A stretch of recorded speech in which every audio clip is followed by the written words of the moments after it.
something you are not seen for many years. میں تمہیں کچھ دکھانا چاہتا ہوں جو تم نے کئی سالوں سے نہیں دیکھا.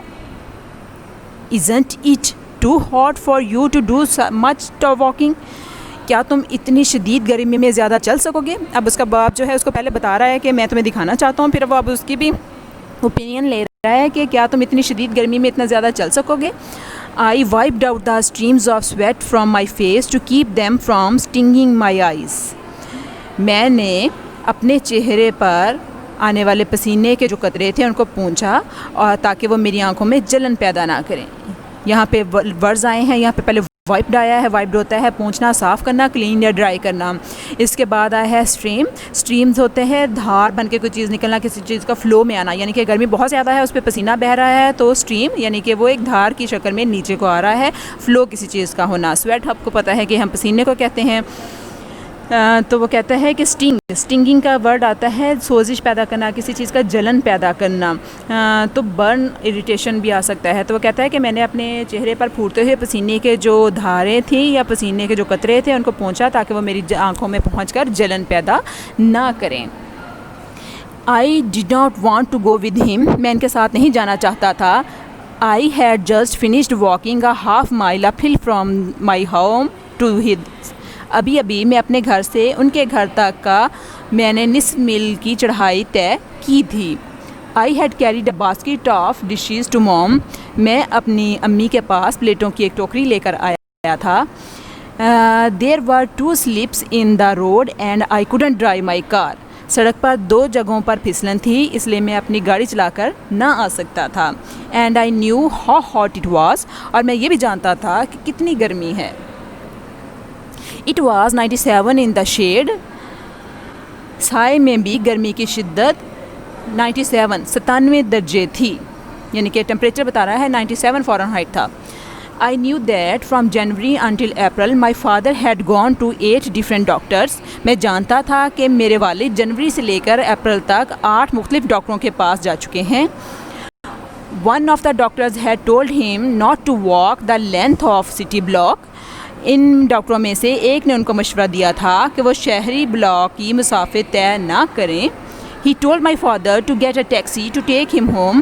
اس نے میرے ابا جان کو بتایا تھا کہ وہ گھر جانے کے لیے بھی ٹیکسی لے لیں، یعنی کہ ان کی سویئر اتنی کنڈیشن تھی. وہ کہتا ہے کہ 8 ڈاکٹروں میں سے ایک نے تو یہ بھی کہہ دیا تھا کہ پیدل چل کے گھر نہ جائیں، ساتھ والے بلاک میں بھی جانا ہے تو آپ ٹیکسی کا استعمال کریں.